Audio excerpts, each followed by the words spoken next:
नमस्कार, कैसे हैं आप सब लोग। स्वागत है आपका अपने चैनल त्रिवेदी ज्ञान वर्ल्ड में। आज हम आपके लिए जनरल साइंस के कुछ क्वेश्चंस लेके आए हैं जो कि बहुत ही महत्वपूर्ण हैं। और ये ऐसे क्वेश्चंस हैं, ये आपके मैक्सिमम एग्ज़ाम्स में पूछे जाते हैं। जैसे अगर मैं बात करूं, एसएससी सीएचएसएल हुआ, एसएससी सीजीएल हुआ, आईबीपीएस है, रेलवे है, यूपीपीसीएल है, यूपीएसआई है, यूपीपीएससी है, इन तमाम एग्ज़ाम्स में ये सवाल पूछे जाते हैं। इसीलिए मैं आपके लिए कुछ चुनिंदा प्रश्नों को लेकर आया हूँ। आइए हल करते हैं इन प्रश्नों को। ये सभी प्रश्न वन लाइनर हैं। आइए शुरू करते हैं। नंबर 1 है, शरीर में रक्त बैंक का काम कौन करता है? यानी कि आपकी जो ह्यूमन बॉडी है उसमें ब्लड बैंक का काम कौन करता है? इसका आंसर है सीधा सीधा उत्तर तिल्ली, स्प्लीन। ठीक है, इसको हम प्लीहा भी बोलते हैं। तिल्ली को हम प्लीहा भी बोलते हैं। ये जो है ना, ये तिल्ली जो है, यहाँ पे एक सेकंड में कम कर देता हूँ। तिल्ली है ज़्यादातर जो आपके रीढ़ वाले जंतु होते हैं, जीव जंतु होते हैं जिनमें रीढ़ की हड्डी होती है, ठीक है, उनमें पाई जाती है। अगर मैं बात करूं मनुष्यों की, तो मनुष्य के पेट में पाई जाती है तिल्ली। मनुष्य के पेट में पाई जाती है, ठीक है। और यह जो ना, इसका काम क्या होता है? इसका काम होता है जो ओल्ड यानी कि पुरानी जो रक्त कणिकाएँ होती हैं, यानी ब्लड सेल्स होते हैं जो, ठीक है, पुराने जो ब्लड सेल्स होते हैं उनको नष्ट करती है, उनको क्या है, डिस्ट्रॉय कर देती है, ठीक है। और आपको हम बता दें कि यह, मैं बता चुका हूँ, तिल्ली, इसको इंग्लिश में स्प्लीन कहते हैं और इसका एक दूसरा नाम प्लीहा भी है। यह रीढ़ वाले जीव जंतुओं में पाई जाती है और इसका काम होता है पुरानी रक्त कणिकाओं को नष्ट करना। और एक तरीके से ये ब्लड का भी भंडार करती है, ठीक है, ब्लड का भंडार करती है, इसीलिए रक्त बैंक यहाँ पे नाम आया हुआ है। चलिए अगले क्वेश्चन तरफ बढ़ते हैं। अगला क्वेश्चन है, हरे पौधे में प्रकाश संश्लेषण की क्रिया की इकाई क्या कहलाती है? ठीक है, यानी कि फोटोसिंथेसिस, जिसके बारे में हमने पढ़ा हुआ है, फोटोसिंथेसिस, उसके बारे में पूछ रहा है कि हरे पौधे में प्रकाश संश्लेषण की इकाई क्या कहलाती है? ठीक है, प्रकाश संश्लेषण क्या होता है कि सूर्य है, ठीक है, ये जो ऊष्मा फेंकता है और जो यहाँ पौधे हैं, ठीक है, इनके जो पत्ते हैं इस तरीके से, तो वो क्या है कि यहाँ सूर्य से जो है ऊर्जा ग्रहण करते हैं और खाना बनाते हैं और उनको जड़ों तक सप्लाई करते हैं। तो ये पत्तों का सूर्य की रोशनी से प्रकाश ग्रहण करना, या ये जो आपका ये फोटोसिंथेसिस कहलाता है और इसको हिंदी में कहते हैं प्रकाश संश्लेषण। तो यहाँ पे आपसे क्वेश्चन पूछ रहा है कि हरे पौधे में प्रकाश संश्लेषण की इकाई क्या कहलाती है? तो हरे पौधे में प्रकाश संश्लेषण की इकाई कहलाती है क्वांटोसोम। क्या कहलाती है? क्वांटोसोम। अगला क्वेश्चन, शरीर में रक्त की सफ़ेद कोशिकाओं का मुख्य कार्य क्या होता है? शरीर में रक्त की सफ़ेद कोशिकाओं का मुख्य कार्य क्या होता है? आइए देख लेते हैं। शरीर को बीमारियों से बचाना, ये इसका राइट आंसर है, ठीक है। आगे बढ़ते हैं। मानव शरीर में रक्त से अवांछनीय पदार्थों को पृथक करने का कार्य कौन सा अंग करता है? हिंदी कुछ ज़्यादा ही शुद्ध लिखी हुई है, अवांछनीय पदार्थों और पृथक। ये अवांछनीय मतलब जो गैर ज़रूरी तत्व हैं, यानी कि जो नेसेसरी बॉडी के लिए नहीं है, ऐसे तत्व जो बॉडी के लिए नेसेसरी नहीं हैं, और पृथक, ठीक है, ये पृथक लिखा हुआ, इसको मतलब अलग करना। यानी कि मनुष्य में जो वेस्टेज है, ठीक है, या जो गंदे संदे पदार्थ हैं, उन पदार्थों को अलग करने का कार्य कौन करता है, कौन सा अंग करता है? तो आप सब लोग जानते हैं, इसका नाम है आपका किडनी, यानी कि वृक्क। समझ रहे हो? वृक्क का काम होता है ब्लड का फिल्ट्रेशन, ठीक है, ये ब्लड को फिल्टर करती है। समझ रहे हैं आप लोग बात के लिए? चलिए आगे बढ़ते हैं। प्रश्न नंबर 5 है, प्रकृति में सबसे अधिक मात्रा में पाया जाने वाला कार्बनिक यौगिक कौन सा है? प्रकृति में सबसे अधिक मात्रा में पाया जाने वाला कार्बनिक यौगिक कौन सा है? तो ये हम बता दें आपको, सेल्यूलोज। सेल्यूलोज के बारे में आपको बता दें, इसका रासायनिक सूत्र आपको पता होना चाहिए। मैं आपको इसका रासायनिक सूत्र बता देता हूँ। देखिए, सेल्यूलोज का रासायनिक सूत्र है C6H10O5, इन सब का होल N, ये इसका रासायनिक सूत्र है, ठीक है। इसमें एक ही प्रकार के, यानी कि इसमें एक ही प्रकार के अणु बार बार मिलते रहते हैं, ठीक है, आपस में जुड़ते रहते हैं, और एक ही प्रकार के अणुओं के आपस में जुड़ने से एक पॉलीमर का निर्माण होता है इसमें, ठीक है, पॉलीमर का निर्माण, समझ रहे हैं आप। और ये बहुत से जो पौधे होते हैं ना, पौधों में कोशिका भित्ति होती है, ठीक है, पौधों में क्या होती है, कोशिका भित्ति, कोशिका भित्ति। तो हम आपको बता दें कि बहुत से पौधे ऐसे होते हैं जिनकी कोशिका भित्ति सेल्यूलोज से बनी हुई होती है, ठीक है। अगला क्वेश्चन देखते हैं, क्वेश्चन नंबर 6। डोलोमाइट यानी CaCO3 किसका अयस्क है? डोलोमाइट किसका अयस्क है? अयस्क का मतलब होता है रॉ मटेरियल एक तरीके से, ठीक है, रॉ मटेरियल। तो उत्तर होगा इसका कैल्शियम।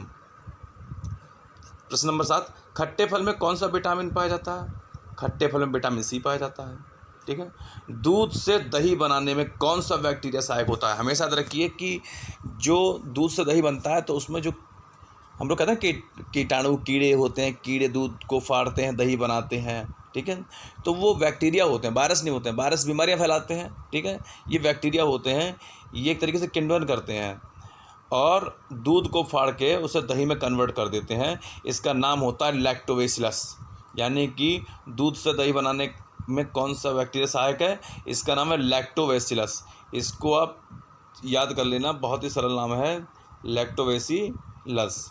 चलिए आगे बढ़ते हैं क्वेश्चन नंबर 9 की तरफ। मनुष्य के मस्तिष्क का सबसे बड़ा भाग कौन सा होता है? मनुष्य के मस्तिष्क का सबसे बड़ा भाग कौन सा होता है? प्रमस्तिष्क, ठीक है, प्रमस्तिष्क, इसको बोलते हैं सेरेब्रम। अगला क्वेश्चन नंबर 10। मानव रक्त का pH मान कितना होता है? मानव रक्त का pH मान कितना होता है? देखिए, मानव रक्त का pH मान होता है 7.4 pH, ठीक है। इसीलिए ये रक्त क्या होता है? अम्लीय होता है, क्षारीय होता है? क्षारीय होता है, क्षारीय, ये क्षारीय होता है। अगर यही रक्त जो है आपका, मान लीजिए 7.4 है, अगर ये 5 से भी नीचे हो जाए तो ये जितना कम होता जाएगा उतना अम्लीय होता चला जाएगा, ठीक है। जैसे आपके ये नींबू है, संतरा है, तो इनका pH मान जो होता है वो 2 केलैम्सम होता है।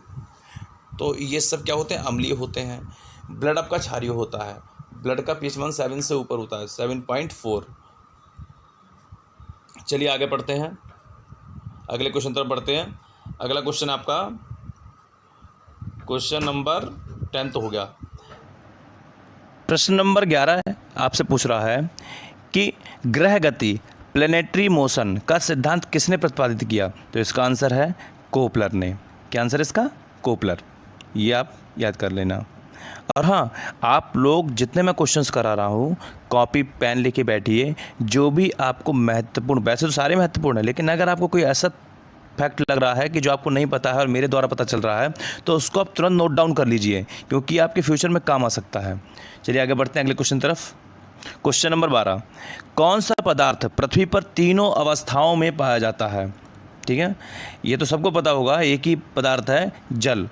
ये आपके पृथ्वी पर ठोस रूप में भी पाया जाता है, जैसे बर्फ़, ग्लेशियर वगैरह आपने सुने होंगे। आपके पास द्रव्य रूप में भी पाया जाता है, जैसे कि पानी। ये तमाम जो समुद्र में, नदियों में आप देख रहे हैं, पानी जो बरसता है ऊपर से। तो और तीसरा गैस के रूप में, यानी कि तीनों रूप में ये चीज़ पाई जाती है।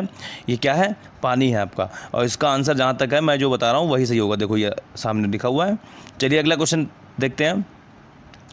आयोडीन युक्त नमक का प्रयोग किस बीमारी की रोकथाम के लिए किया जाता है? आयोडीन युक्त नमक का प्रयोग किस बीमारी की रोकथाम के लिए किया जाता है? तो यहाँ पे सीधा सा आंसर है आपके सामने, गलगंड, यानी कि गोइटर। गोइटर, ये आप देख रहे हैं ना, हमें गलगंड लिखा हुआ है, गोइटर भी लिखा हुआ है। इंग्लिश में गोइटर कहते हैं, हिंदी में गलगंड कहते हैं। और हम और आप इसको घेंघा नाम से भी जानते हैं। घेंघा, घेंघा रोग कहते हैं ना, घेंघा रोग। पहले ये बहुत होता था, और पहले जैसे हम लोग नमक खाया करते थे, तो सभी नमक, जितने भी प्रकार के नमक उस समय होते थे, सब में आयोडीन नहीं होता था। लेकिन आज की डेट में लगभग सभी नमक आपके आयोडीन युक्त होते हैं। ठीक है, सभी नमक आपके आयोडीन युक्त होते हैं। अब आपने ये आयोडीन का ज़्यादा एडवर्टाइजमेंट टीवी, रेडियो वगैरह पे भी नहीं देखा होगा। पहले देखने को मिलता था कि नमक यानी कि साल्ट का जो एडवर्टाइजमेंट होता था, उस पर अलग से ही प्रचार होता था कि आयोडीन युक्त नमक। लेकिन अब ऐसा नहीं है, क्योंकि सारे नमक आपके आयोडीन युक्त आ रहे हैं। चलिए अगला क्वेश्चन देखते हैं। सूर्य सदैव पूरब की ओर से निकलता है, क्यों भैया? सीधी सी बात है, सूर्य पूरब से इसलिए निकलता है क्योंकि पृथ्वी पश्चिम से पूर्व की ओर घूमती है। ठीक है, जैसे आपकी ये मान लीजिए ये पृथ्वी है, ये पृथ्वी, तो ये क्या है, सपोज़ कीजिएगा कि ये यहाँ पे मैं लिखता हूँ, ये आपका है ईस्ट और ये आपका है वेस्ट। तो पृथ्वी क्या ना, पृथ्वी इस तरीके से रोटेट करती है ऐसे करके, यानी कि वेस्ट से ईस्ट की तरफ, क्या समझे? तो जब ये वेस्ट से ईस्ट की तरफ रोटेट करेगी तो ये जो हमारे सन महाराज यहाँ पर हैं तो ये पूरब से ही तो निकलेंगे। ठीक है, चलिए अगला क्वेश्चन देखते हैं। क्वेश्चन नंबर 16, मानव शरीर की सबसे छोटी ग्रंथि कौन सी है? मानव शरीर की सबसे छोटी ग्रंथि कौन सी है? इसका नाम है पिट्यूटरी। ये मानव शरीर की सबसे छोटी ग्रंथि है। चलिए अगला क्वेश्चन देखते हैं। और मैं आपको बता दूं, सबसे बड़ी ग्रंथि अगर पूछे तो वो आपका हो गया यकृत। ठीक है, सबसे बड़ी ग्रंथि अगर पूछे तो वो आपका हो गया यकृत। इसको बोलते हैं आप लीवर, समझ रहे हैं? चलिए आगे बढ़ते हैं क्वेश्चन नंबर 17 की तरफ। विटामिन सी का रासायनिक नाम क्या है? विटामिन सी का रासायनिक नाम है एस्कॉर्बिक एसिड। विटामिन सी का रासायनिक नाम है एस्कॉर्बिक एसिड।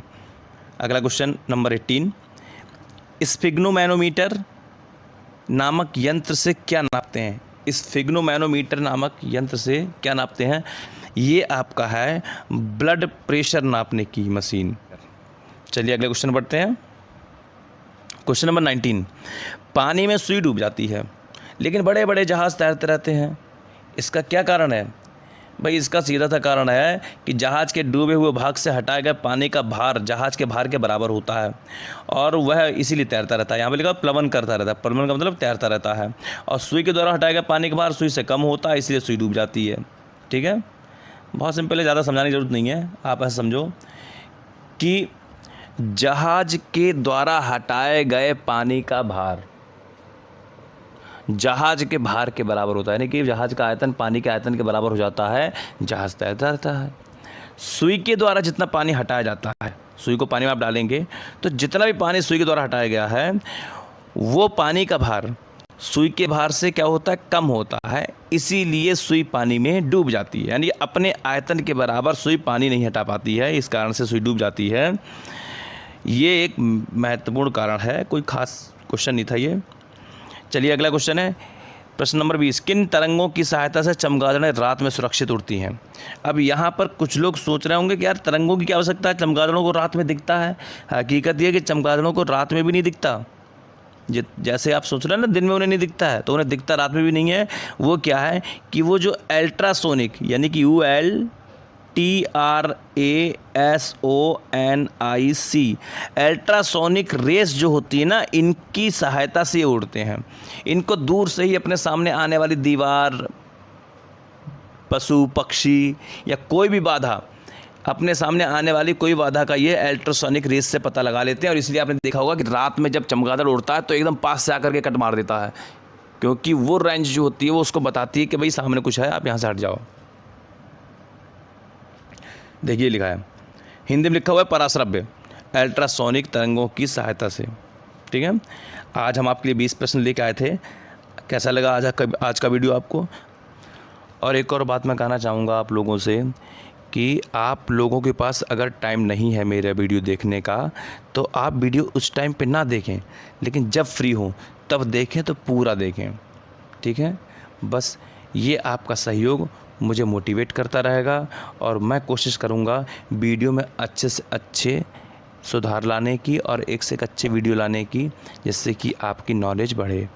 तब तक के लिए मुझे आज्ञा दीजिए। नमस्ते, जय हिंद, जय भारत।